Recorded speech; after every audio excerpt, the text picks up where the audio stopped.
Hockey video games. Since 1979, when the first one was released for the Magnavox Odyssey, many have tried their hands at a sport that's easy to recreate, but difficult to master in the video game world. While there have been plenty of success stories like the over-the-top action of NHL Hitz 2002 to the depth that was NHL 2004, there's been a fair share of train wrecks too, and that's what we're going to focus on. Hockey games that are remembered for one reason or another as being absolutely awful. I'm Mike from Sports Gamers Online, and these are the top 10 worst hockey games of all time.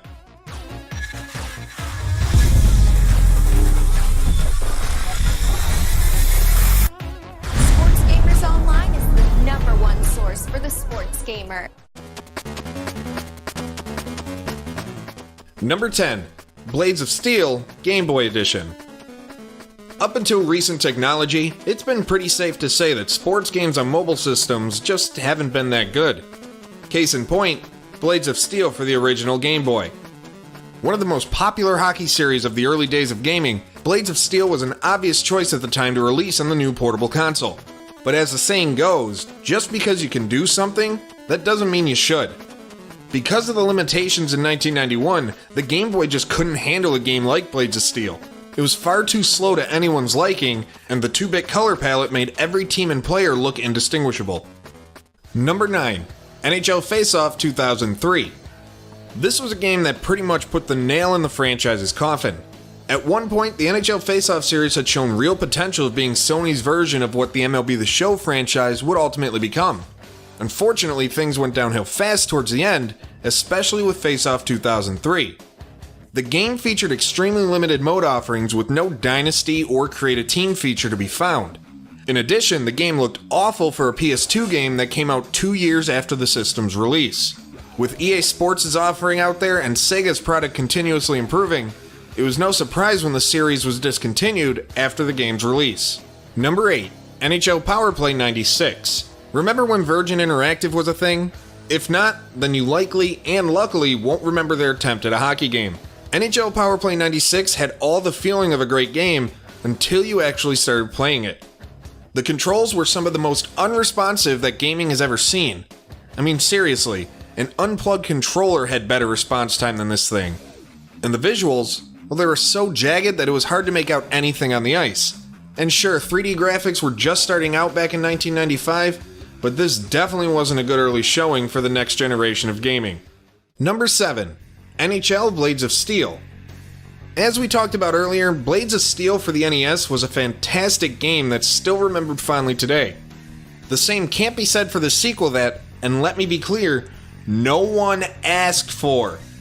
NHL Blades of Steel was slow, like a snail going through quicksand slow. Frame rates were awful, animations were clunky, and it controlled pretty much as bad as it looked.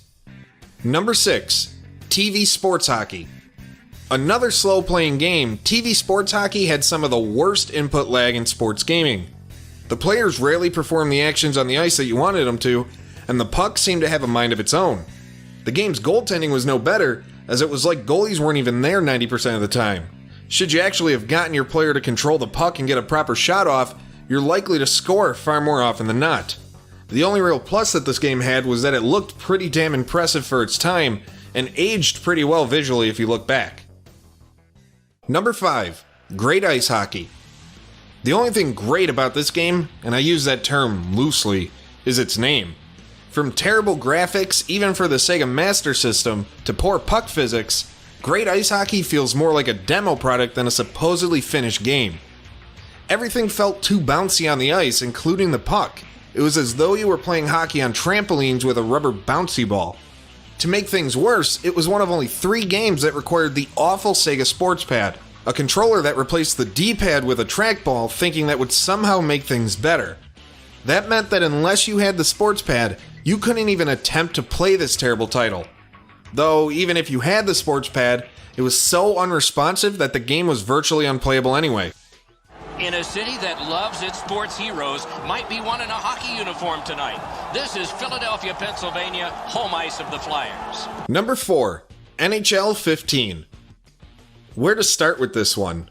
NHL 15 was EA Sports' first release on the PS4 and Xbox One, and to say it would have been better off not releasing is an understatement. This game was so stripped down that it almost made Madden 06 for the Xbox 360 look like a deep gaming experience. Gone completely were modes like online team play, the EA Sports Hockey League, and GM Connected, which has never returned since.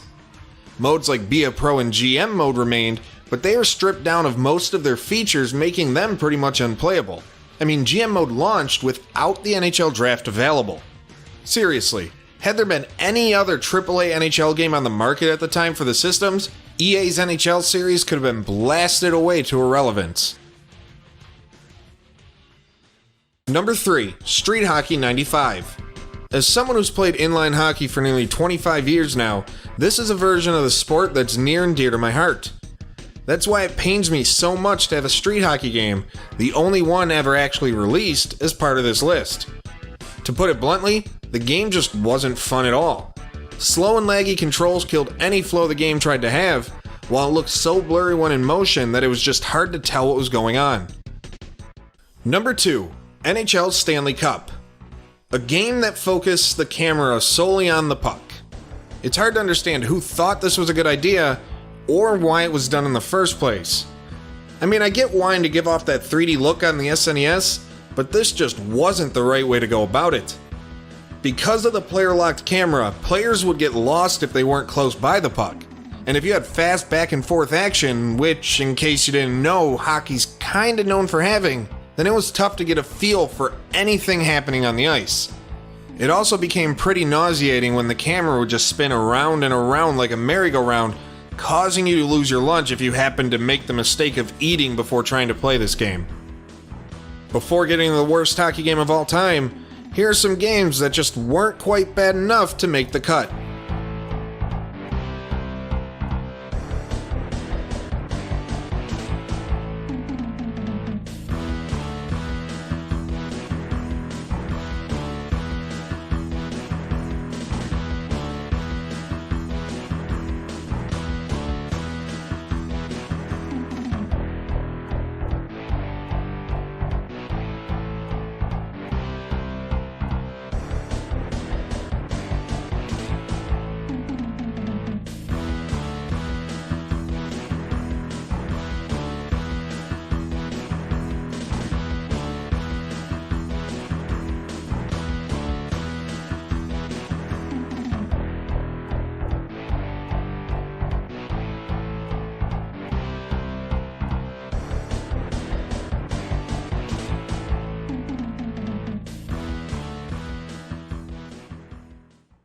Number 1, Actua Ice Hockey 2. What do you get when you get a game studio that wants to put out an actual NHL game, but can't get the official license? You get Actua Ice Hockey 2. A UK-based hockey game, Actua is known for its clear knockoff teams and players, like Mike Modano and the Dallas Gladiators, and P. Dimitra and the St. Louis Jazz. While that's all fun and good, what isn't fun nor good is the rest of this game. A ripoff in nearly every sense of the word, Actua Ice Hockey 2 feels like one of those games you get from China that ports a newer title onto an older game system. The animations make the players look like they're sliding all over the place, the AI is oblivious to most of the action going on, the puck glitches around the stick, players never really look like they have control of the puck. I mean, should I say more? I really don't know what's worse. The fact that I played this game back in the day, or that it was so laughably bad that I actually remember so much about it. So sports gamers, what do you think is the worst hockey game of all time? Let us know in the comment section below, and let us know if you think we missed anything. If you enjoyed this video and what we do here, be sure to leave a like and subscribe to SGO for more sports gaming content daily. Also, don't forget to hit me up on Twitter at MikeStrawMedia and follow SGO at SportsGamersOn. And be sure to visit us at sportsgamersonline.com.